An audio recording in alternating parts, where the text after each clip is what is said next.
I am Ditas Samson, Senior Curator at the Ayala Museum and formerly with the CCP Museum and the Museum of Philippine Art. In this episode of Cultural Cache Online, I'll be talking about the work Abuses of the Spanish Authorities, which was executed by carvers from Paete, Laguna for national artist Carlos Botong Francisco.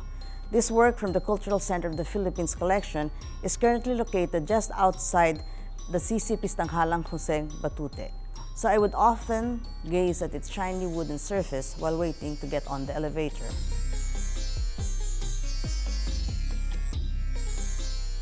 Records on this work state that this work was one of 12 acacia wood relief panels carved by Paete craftsmen based on paintings or drawings by Botong.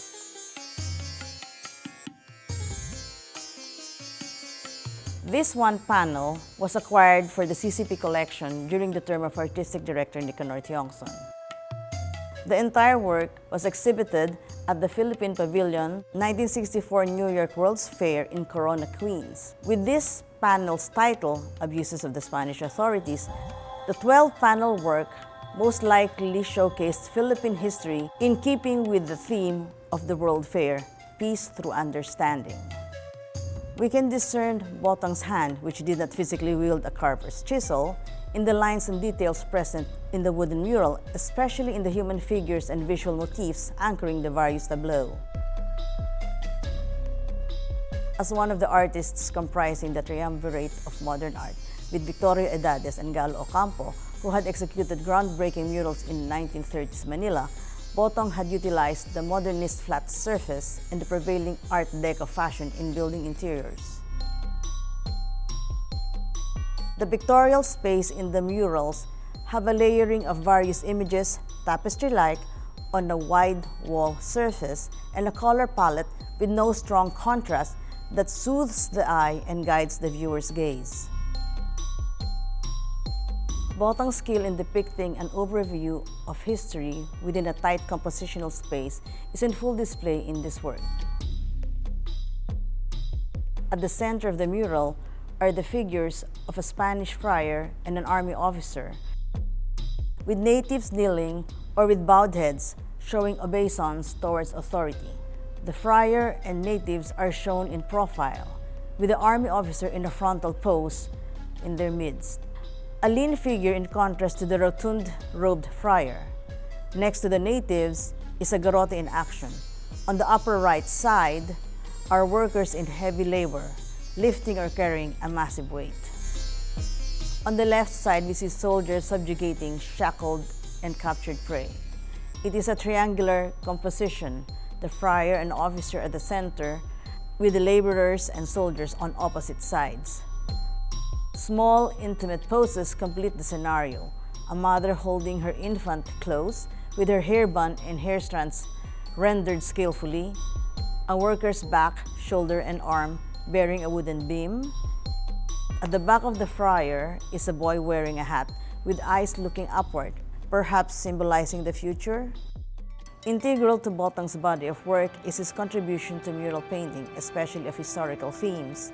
His larger-than-life works had provided a stately presence in interior commodious spaces and lobbies in government buildings, cinema houses, and opulent residences. His early work is marked with his collaboration with two artists, Victoria Edades, recognized as the father of Philippine modern art, and Galo Ocampo.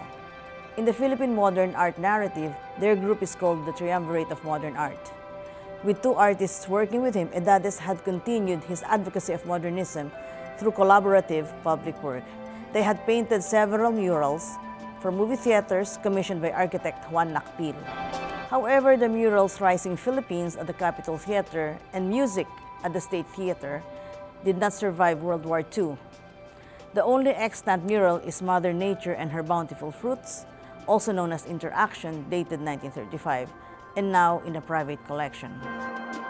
Another important aspect of Botong's output was his collaboration with filmmaker Manuel Conde. Botong did the production design for Conde's Genghis Khan, which was included in the 1952 Venice Film Biennale. In the book on Manuel Conde by Nick Tiongson, the filmmaker said that Botong does research for the costumes and props of the film and has Trunks of Life and Time magazines in his home.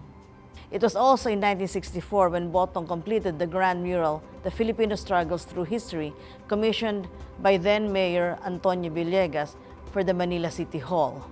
This work is currently in the custody of the National Museum, where it underwent extensive conservation and is now on exhibition.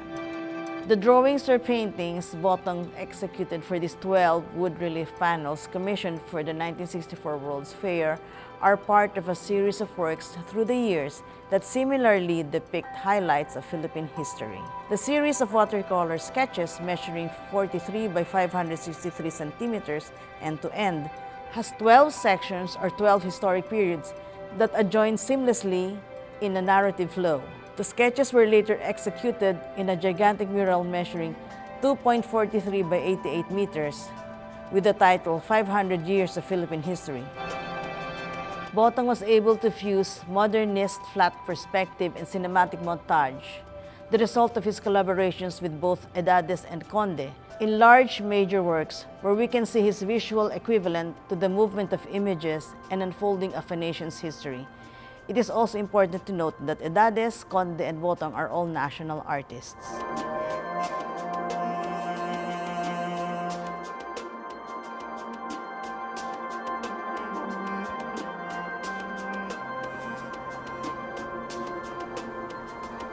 Thank you for joining me in this episode of Cultural Cash Online. I hope you enjoyed listening. Next time you find yourself at CCP while waiting for the elevator, please pause and take time to look at this wood relief. It depicts gruesome images and a dark aspect of our past history. However, you can choose to examine the fluid lines and the complex imagery conjured by national artist Botong Francisco and carved and executed by Paete craftsmen, and experience a moment of reflection, contemplation, and history.